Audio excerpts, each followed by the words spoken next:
Эрдэнэ студиуд бидэнтэй хамт байна. Тэгэхээр бас энэ хэсэгт ярилцлага үргэлжлүүлье. За дамжин өнгөрөх Оросын холбооны улсын нутаг дэвсгэрээр дамжин өнгөрөхт тарифын хөнгөлөлт идэхээр болсон энэ шийдвэр нь бас Оросын холбооны улсын талд бас ямар ашигтай юм бол ямар учраас ийм шийдэлд хүрсэн юм бэ? За ер нь бол хоёр хилцээр бол мэдээж эрх тэгш байх асуудал байгаа шүү дээ. Тэгэхээр тэр одоо хилцээрийн үндсэн дээр бол мэдээж одоо Монгол улсаар дамжин өнгөрөх тээвэр дээр бас энэ хөнгөлөлт бол хадгалагдаж явна. Гэхдээ бол бидний хувьд бол одоо бараа бүтээгдэхүүнээ гадагшаа хуулуурхан бүтээгдэхүүнээ гадагшаа гарах гэдэг тал дээр бол бид нэр өөрсдийнхөө бол хөнгөлтийг бол илүү эдийн засагт одоо Монгол улсын эдийн засагт бол илүү өөрөө өгөөжтэй гэдэг талаасаа бол гарч иж байгаа. За сүүлийн үед бол мэдээж дамжин өнгөрөх тээвэрлэлийг бол улам нэмэгдүүлэх тал дээр бид бас хоёр хөштэйгээ бол одоо өсөлтүүдээ бол тавиад байгаа. Тэгээ энэ маань бол мэдээж бидний дамжин өнгөрөх одоо хүчин чадлаасаа бол хамаарна. Өнөөдрийн хувьд бол бид нар чинь 28 сая тонныг одоо 22 сая тонныг бол зөөж байгаа шүү дээ. Ерөнхийдөө нийт тээвэрлэл маань. Тэгэхээр энэ тээвэрлэлээ бол хүчин чадлыг сайжруулахын тулд нөгөө л замаа сайжруулах гэдэг асуудал гараад ирнэ. Тэгээд харилцан уялдаатай биеиндээ бол үйлчлсэн юм л хэлцээр байж байна. Хүчин чадлыг нэмэгдүүлэх гэдэг дээр за төмөд замын төв коридорыг шинжлэх шаардлагатай байгаа гэж ярьж байгаа. За Шабын уулзалтын үеэр та хэлж байсан, ерөнхийлөгч хэлж байсан. За 260 сая орчим $10 хөрөнгө оруулалт хэрэгтэй гэж байсан. Яг Владимир Путин ерөнхийлөгчийн мэдээллийг сонсоход нэлээд нааштай хүлээж аваад манай бас зарим сандуудыг ойлгосон юм болов уу гэж сонсогдож байсан л да. Энэ тал дээр Оросын холбооны улстай хамтарч ажиллагаа төлөвлөсөн байна уу? Ямар байдлаар санхүүжүүлнэ гэсэн боломжуудыг харж байна.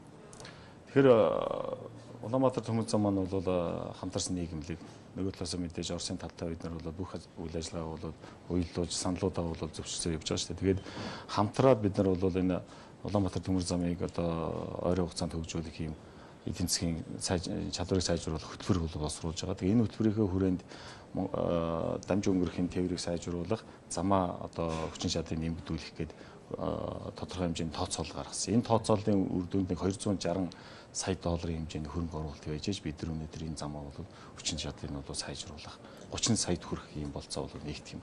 Тэгэхээр энэ санал маань бол мэдээж нөгөө талдаа бид нар бол тавиад энэ дамжаад бол Орос улбаны улсын ерөнхийлөгч Путинээр бол дамжиж бол бас орж ирж байгаа. Ерөнхийдөө бол Оросын тал маань энийг дэмжиж хэрэгжүүлэх гэж байгаа. Гагцхүү бас нэг асуудал байж байгаа. Улаанбаатар төмөр замынхаа бид нэр хүчин чадлыг одоо санхүүгийн чадварыг сайжруулах.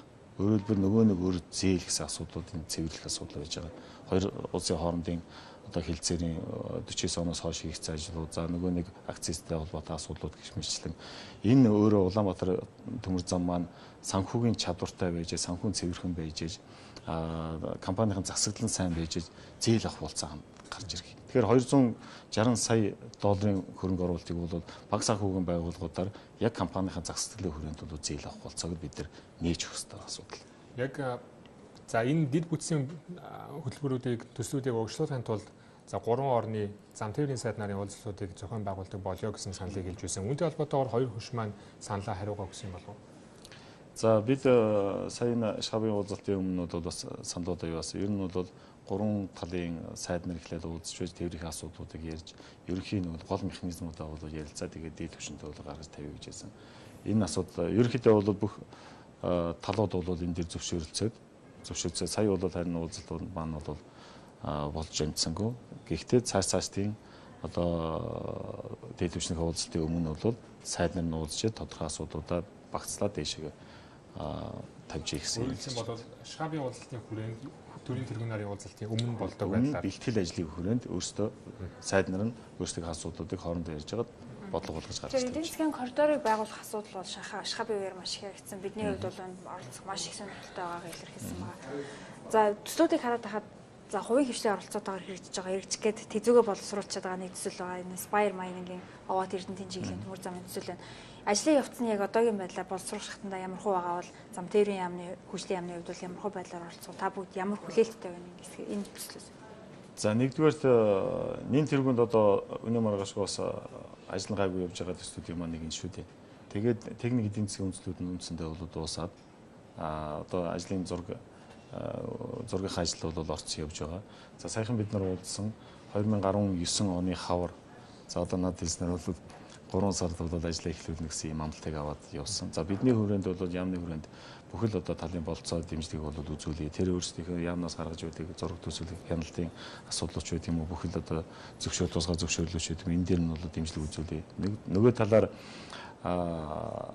төрөөс төмөр замын талаар баримтлах бодлого гэж байгаа. Энэ бодлогын хүрээнд бид нар энэ хийгдэх шин төмөр замуудынхаа бол нэрсийг бол зоогоод ингээд цаг хугацаатай зооцсон байгаа шүү дээ. Энэ дээр энэ Эрдэнэт овоотын төмөр зам маань бол ороог байгаа. Тэгэхээр бид одоо саяхан одоо засгийн газрын уралдаан болоод энэ дээр тэр бодлогын бичиг баримтанд Эрдэнэт овоотын төмөр зам, за мөн Зүүн Баян Ханг мандлын төмөр зам гэдэг хоёр төмөр замынхаа чиглэлийг бол энэ жагсаалтанд бол нэмж оруулж ирж байгаа. Энэ маань бол үндсэндээ энэ нэрийн улсын хорлоор ороод батлагдах юм бол энэ концессийн үйл ажиллагаа маань хууль одоо бодлогын төвшөнд зөвшөөрөгдөж явж байгаа гэсэн. За би бас харж байсан. Та сумын газар сайттай хамт за нарийн сухатын бүлэг ордод ажиллах үеэр ажиллаа танилцах үеэр бол яг МАК-ийн удирдлага тухайн бүсэд үйл ажиллагаа хийж байгаа уулуурхайн компаниуд төмөр замаа бид нөө өөрсдөө барьчих. Энэ тал дээр засгийн газраас дэмжиж ажиллаж гэсэн саналуудыг гаргаж байсан л да.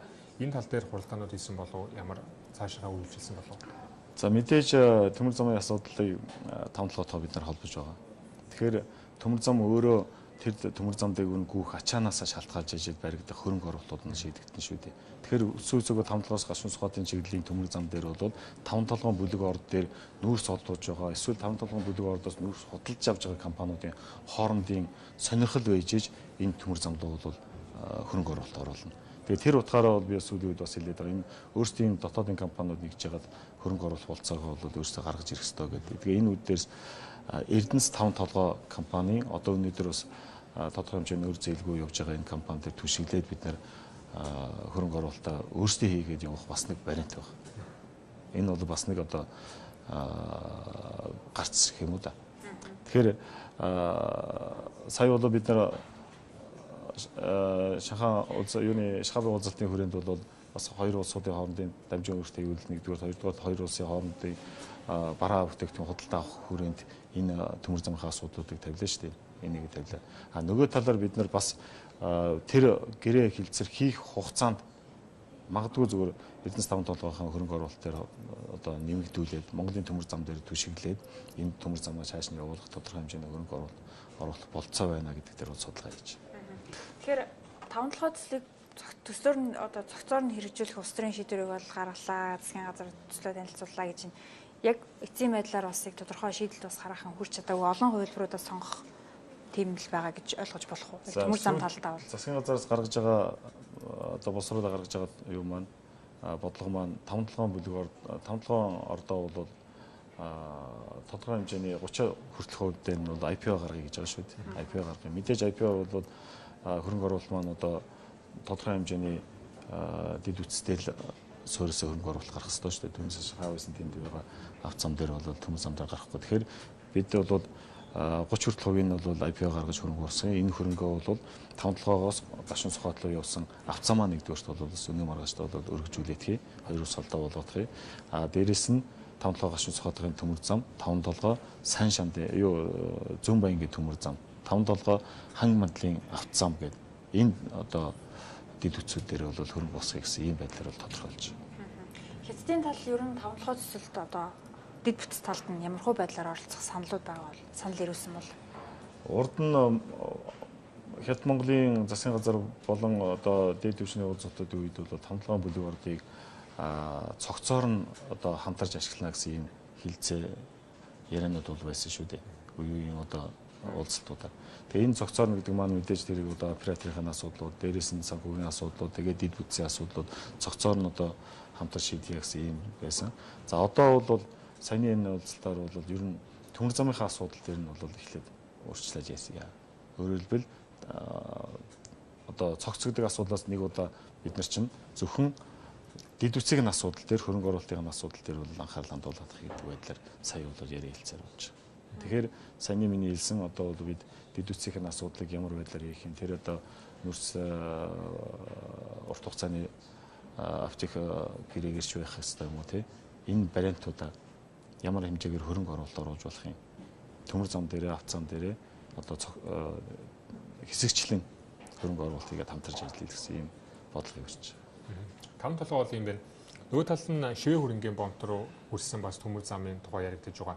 Энэ дээр за хэрвээ зөвшөөрлөг нөх юм бол эхний ээлжинд бэлтгэл ажил хангаж байя гэж хувимчлах юм бол саналаа гаргаж байсан. За замаа төмөр замаа тавихаас өмнө эхний удирдлагын бэлтгэлийг хийчих яа гэж байсан. Энэ тал дээр яг зөвшөөрлөх талаар аль эсвэл нөгөө талаас нь ч юм уу яриануд өрнөснөө засгийн газрын түвшинд ямар шивээ хөрөний чиглэлд байгаа одоо нөөцний ор бүлэг ордох юм уу тэнд байгаа нөөц одурж байгаа компаниуд нэлээдгүй компани байж байгаа.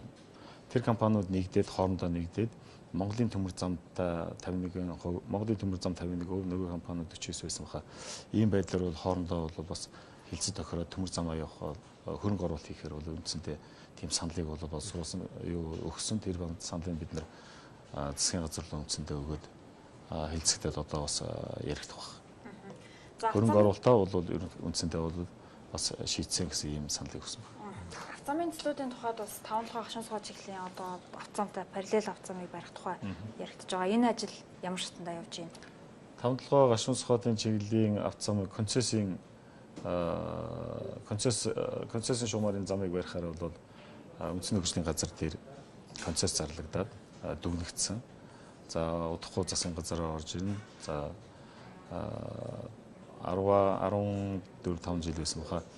Хугацаанд бол ашиглаад одоо BOT-гээр буюу одоо бариад ашиглаад тэгээд улсад бол хүлээж өгөхөр ийм концесс нь бол зарлагдаад дүгнэгдээд явж байгаа. Удахгүй засгийн газараа орж ирээ шийдвэр гаргах. Нэг автозам дээр бол за бас Азийн автозамын сүлжээ гэдэг замыг бол Монгол улс бол үүнд оролцоо гэдэг саналаа өргөж ирсэн. Тэгэхээр энэтэй холбоотой ерөн сулгааны ажлууд хийгдэж байгаа бол одоогоор бол барилгын ажил хийх бол мэдээж болоогүй байна. Ер нь одоо бид нар дамжин өнгө тээвэр тэгээд одоо энэ дамжин өнгө коридорын асуудал дээр бол хоёр асуудал яриад байгаа ш. Нэг төмөр зам нөгөөх нь автозам тийм үү. Тэгэхээр автозам дээр бол H3 буюу Тэнжин Улаанудын чиглэлийн энэ замыг одоо Азийн автозамын сүлжээнд бид нар орсон. За Азийн автозамын сүлжээнд орсон гол одоо үүрэг бол бид нар энэгээр одоо дамжин өнгөрөх тээвэрлэлтийг чөлөөтэй нэвтрүүлэх ийм болцоог хангах ёстой. Өөрөөр хэлбэл хурдны зам байх ёстой.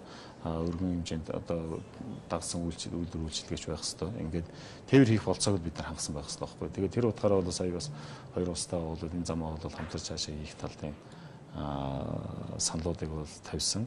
За өнөөгийн байдлаар бол бид нар бас тодорхой хэмжээнд концессийн одоо тийм гэрээ хийгдэж хилцэл хийгдэж явж байгаа. За сүүлийн нэг асуулт байна. Тэгэхээр агаарын тээврийн салбартай холбогдож байна л да. Агаарын тээврийн салбарын хувьд бас энэ зүүнний хувьд ямар одоо шинэ чиглэлүүд нэгдэж байгаа. Ер нь одоо билетний үнийг бууруулах асуудлыг маш их сөхөж олон нийт ярьдаг шүү дээ. Энэ тал дээр ер нь баримталж байгаа бодлого компаниудтай ямар хөө уялдаа холбоотой байна? Яг одоо улсын их хурл дээр хөгжлийн замдын чирмэт явж байгаа. Тийм мят хөгжил бол орж ирж байгаа. Тэгээ яг асуудал яригдж байна. Ер нь бол сайдын ажлыг авснаас шинэ салбар дээр их агаарын тээвэр салбар дээр их нэг гол ажил бол агаарын тээвэр, агаарын тээвэр дотроо бол либералчлах, шинжлэх одоо тодорхой хэмжээний бүцэг өөрчлөлтүүдийг хийх энэ асуудал байгаа. Тэгээ энэний одоо гол зүгэл занглаа нь энгийн үгээр ойлгоход бол ерөөсөө бид нэр билетний үн чөлөөтэй зочлог байх хэвээр. Билетийн үн үйлчилгээ одоо боломжийн хэмжээнд байх хэвээр гэж үзэх хэвээр байхгүй. Тэгээд жишээ нь одоо өнөөдөр Сеулийн чиглэл бид нэр ямар ч одоо кастер утсан билет маань олдохгүй байгаа шүү дээ. Бид өнөөдөр 7 хоногтоо бол 6хан нислэг хийж байгаа. 6хан нислэг хийж байгаа. Мят компани. 18 нислэг хийж байж 18 9 нислэг хийж байж бид нар өнөөдөр энэ зуныхаа ачааллыг бол даах хэрэгтэй. Тэгэхээр цаана 3 дахин ер нь бол 3 дахин илүү их нислэг хийх ийм шаардлага ийм одоо бид нарт одоо шаардлага байна шүү дээ. Тэгэхээр энэ шаардлагыг хангахын тулд бид нарт өнөөдөр нэн тэргүүнд либералитийн хүрээнд хийж байгаа төрөөс эрдэнэ агаарын тээврийн талаар баримтлах бодлого гэж байгаа. Бодлого дээр бол Бээжин болоод Сеулийн чиглэлд нэг агаарын тээвэрлэгч байна гэж заасан байж байгаа. Энэ бодлогыг бид нар засгийн газараар оруулаад үндсэндээ бол одоо яг энэ заалтын хүчинг болгоё гэж. Ингэснээр бол энд өрсөлдөөн бий болно. Хоёр дахь агаарын тээвэрлэгч орж ирнэ. Тэгээд бидний өнөөдөр 18 одоо шаардлага нь 18 нисэх шаардлагатай байгаа гэдэг 6хан нислэг бид нар боочоод байна шүү дээ. Тэгэхээр өрсөлдөөн бий болж хоёр дахь тээвэрлэгч орж ирэх юм болцоо нэгдэх ёстой. Хоёр дахь тээвэрлэгч орж ирсэн тохиолдолд мэдээж өрсөлдөөний үндсэндээ билетийн үн буурах ёстой. Энэ бодлогыг л бид нэр сүүлийн одоо эдэн сар л яриад байгаа. Засгийн газрын Үндсэндээ бол засгийн газрын хурлаанаар бол оруулсан одоо улсын хурлаар орж ийн. Энэ бол үндсэндээ энэ салбар дээр зөвхөн нэг компани, мят гэх юм уу компани асуудал биш. Энэ бол иргэдийн зорчих боломжийг хангасан, өөрөөр хэлбэл түрүүний хэлсэн нээлттэй байх, тэгээд үн хямдтай зөв одоо юу гэдэг үйлчлэгээ сайн үйлчлэлт өөртөх энэ боломжийг л нээж өгч байгаа. Бидэнтэй хэлсэн танд маш их баярлалаа. За.